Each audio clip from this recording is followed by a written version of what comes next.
Chers bien-aimés, que la grâce et la paix du Seigneur soient sur vous. Je suis l'apôtre Désiré Brito de la mission du Centre d'évangélisation, de formation et d'encadrement des chrétiens. Je rends grâce à Dieu parce que Dieu nous donne l'opportunité aujourd'hui d'aborder notre troisième étape. La troisième étape du sujet que nous avons commencé à traiter depuis quelques jours. Le thème principal, c'est devenir chrétien. Devenir chrétien comporte trois étapes. La première étape que nous avons déjà vue, c'est devenir enfant de Dieu, qui consiste à naître de nouveau dans la famille de Dieu. La deuxième étape consiste à devenir disciple, c'est-à-dire un apprenant, quelqu'un qui apprend à imiter le maître, apprend à être comme le Christ. Et aujourd'hui, la dernière étape, c'est l'étape de devenir chrétien. Devenir chrétien. Donc, vous voyez que devenir chrétien est un processus qu'il faut suivre pour arriver à ce stade-là, à être appelé chrétien. Donc, aucune de ces étapes ne doit être négligée ou bien sautée.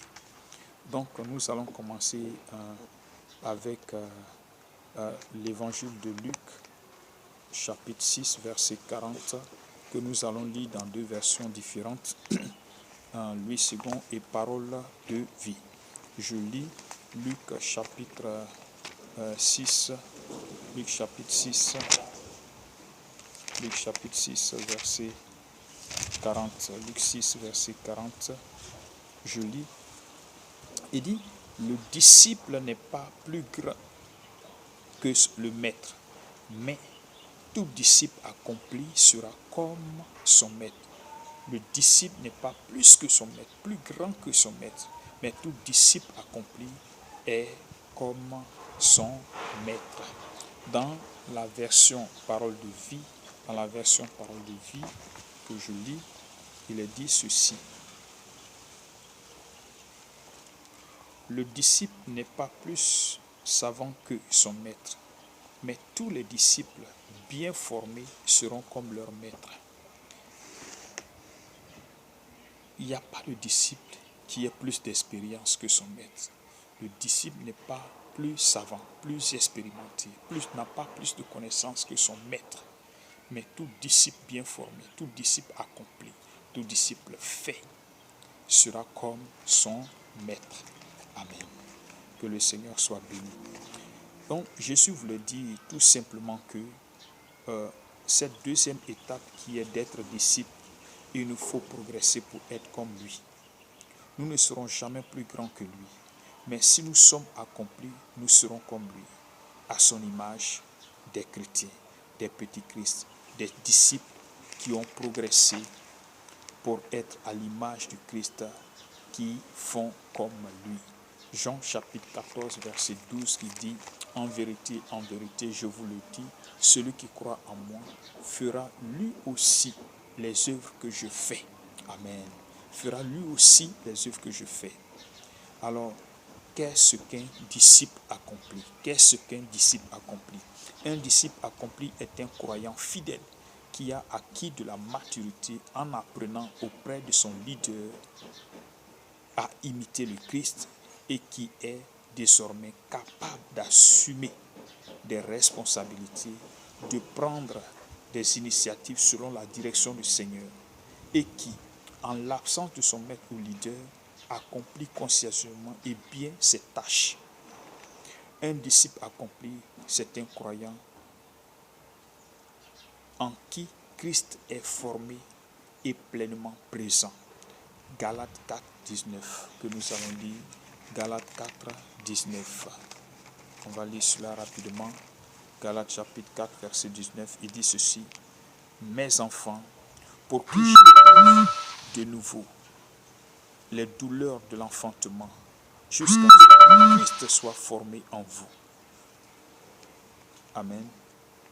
Et nous voyons également Galates 2, verset 20, Galates 2, verset 20, dit, j'ai été crucifié avec Christ. Et si je vis, ce n'est plus moi qui vis, c'est Christ qui vit en moi. Si je vis maintenant dans la chair, je vis dans la foi au Fils de Dieu qui m'a aimé et qui s'est livré lui-même pour moi. Christ a été formé en moi et Christ vit en moi. Il est formé en moi, il vit en moi. Que le Seigneur soit béni. Un disciple accompli est un croyant qui a de la maturité, qui ne dépend ni de son âge, ni de son niveau intellectuel. C'est un homme fait. 1 Corinthiens chapitre 16, verset 13, qu'on va lire rapidement. 1 Corinthiens 13, verset 16. 1 Corinthiens 13, verset 16. Voilà, 1 Corinthiens 13, verset 16. 16, verset 13 plutôt. 1 Corinthiens 16, verset 13. 1 Corinthiens 16, verset 13. Je lis. Il dit, veillez, demeurez ferme dans la foi, soyez des hommes. Fortifiez-vous, soyez des hommes. L'expression, quand on dit généralement soyez des hommes, ça veut dire qu'il faut être fort. Il faut être un homme fort, un homme intelligent, un homme sage, un homme qui raisonne bien, un homme qui sait garder raison, un homme qui sait décider, qui sait prendre une décision quand il faut. 2 Timothée 2, 15. 2 Timothée 2, 15. 2 Timothée 2, 15. 2 Timothée 2, 15. 2 Timothée 2, 15. Il dit ceci, efforce-toi de te présenter devant Dieu comme un homme éprouvé, un ouvrier qui n'a point à rougir, qui dispose droitement sa parole, la parole de la vérité. Tout simplement qui veut dire, efforce-toi de te présenter devant Dieu comme un homme qui a fait ses preuves. Un homme qui a fait ses preuves. Amen.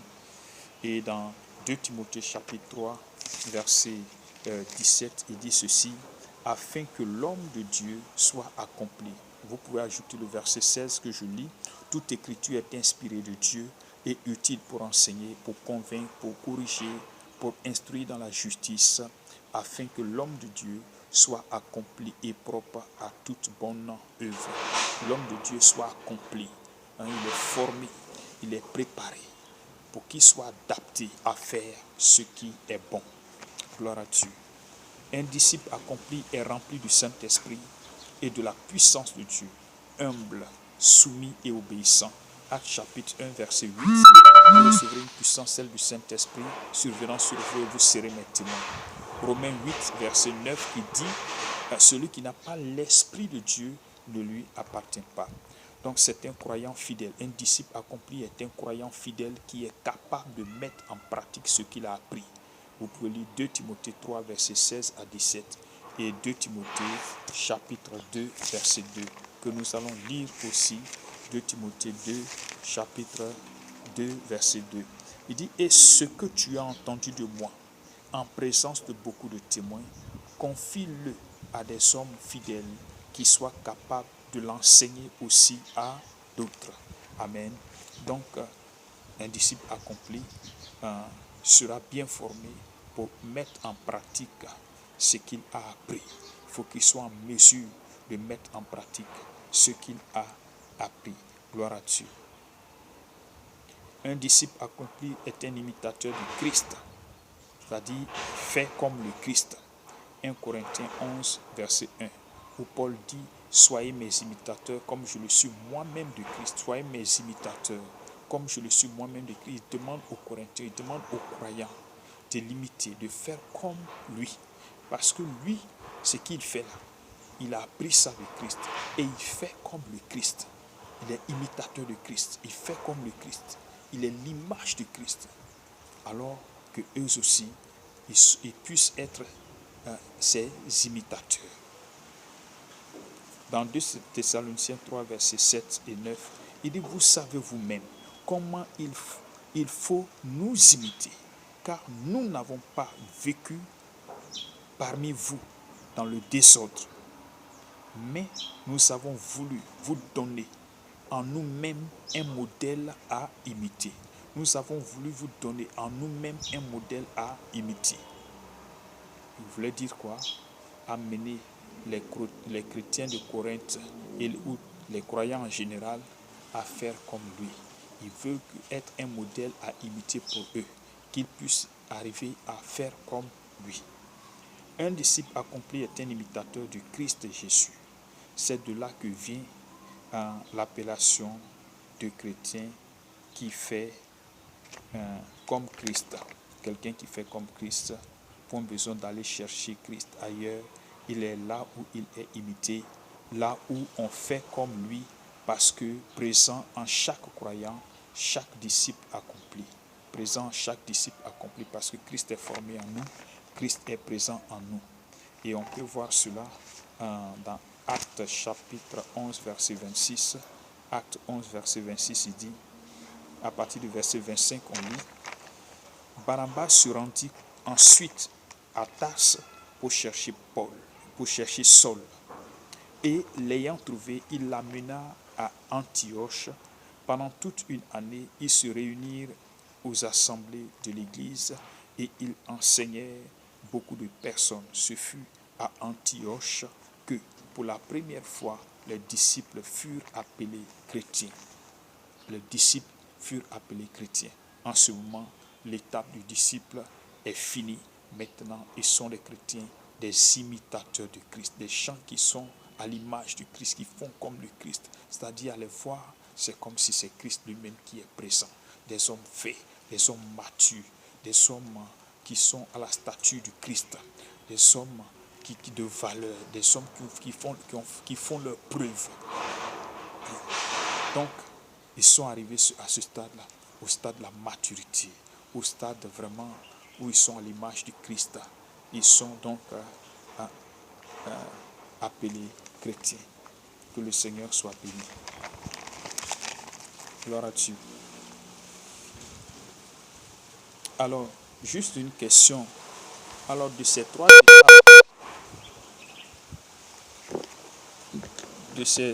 étapes que nous avons vues,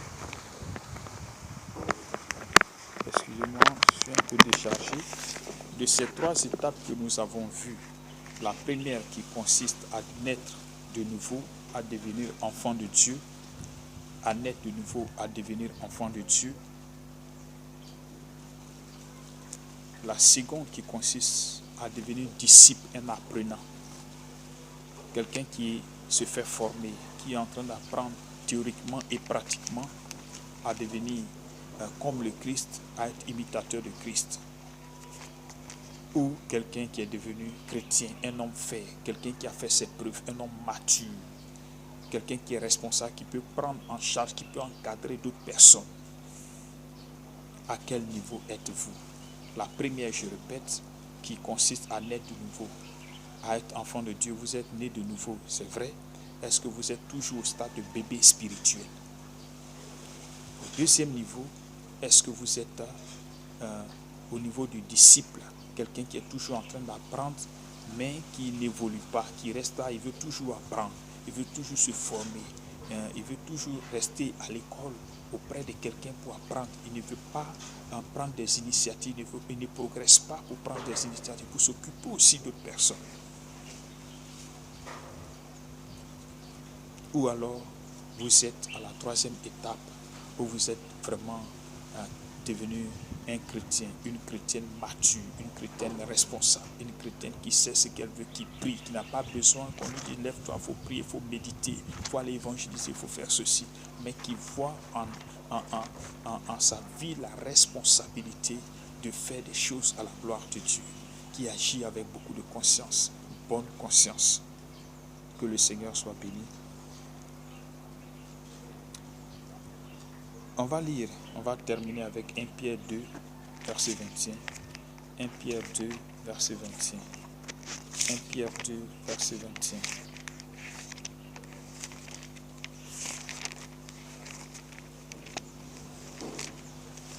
« 1 Pierre 2, verset 21.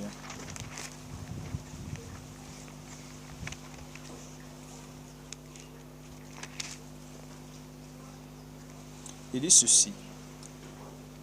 Et c'est à cela que vous avez été appelés, parce que Christ aussi a souffert pour vous, vous laissant un exemple afin que vous suiviez ses traces. Nous sommes appelés à suivre l'exemple de Christ afin de marcher dans ses traces. Il dit, C'est à cela que nous sommes appelés. Nous sommes appelés à faire comme Christ, à marcher comme Christ. Christ devient notre modèle, notre exemple. Nous sommes appelés à faire comme lui, bien-aimé. Ne restons pas au niveau du bébé spirituel, ne restons pas au niveau du disciple, mais devenons des imitateurs de Christ, des chrétiens. Alors donc, je veux finir par poser la question: êtes-vous chrétien?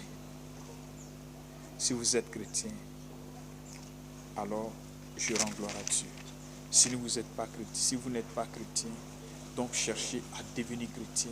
Quand je dis chrétien, ce n'est pas celui qui va à l'église, celui qui est né dans une famille où papa et maman sont des serviteurs de Dieu, où papa et maman sont des chrétiens de longue date, non. Mais quelqu'un qui a commencé par devenir enfant de Dieu en recevant la parole de Dieu, en recevant lui-même le Seigneur Jésus-Christ comme son Seigneur et son Sauveur personnel.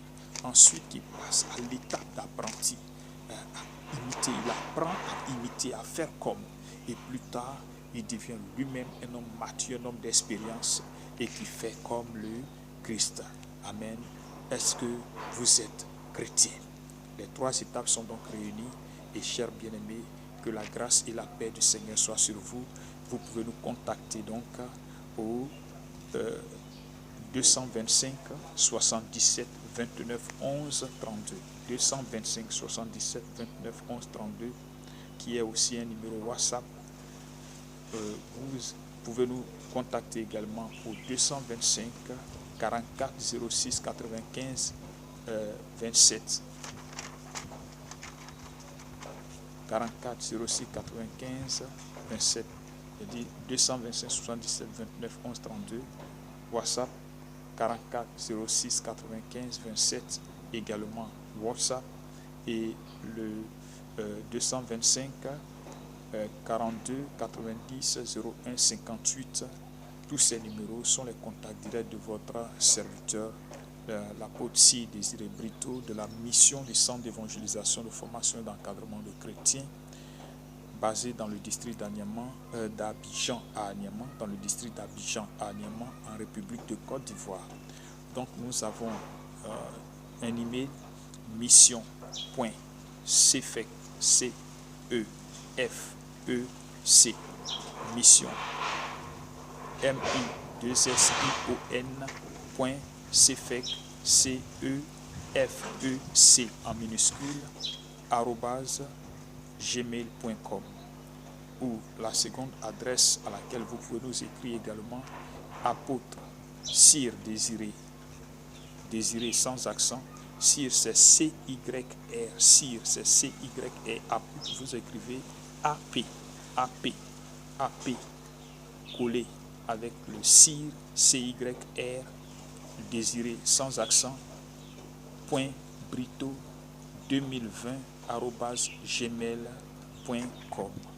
Voilà, à ces adresses, vous pouvez nous écrire également pour nous poser vos préoccupations. Nous pourrons vous aider. Également, vous pouvez nous appeler directement. On peut prendre rendez-vous pour vous encadrer, pour vous suivre, pour vous aider également. Et si vous voulez venir pour faire des retraites spirituelles chez nous à Niamey, c'est un point calme. Vous serez tranquille, vous serez à l'aise. Venez, c'est gratuit, tout est gratuit.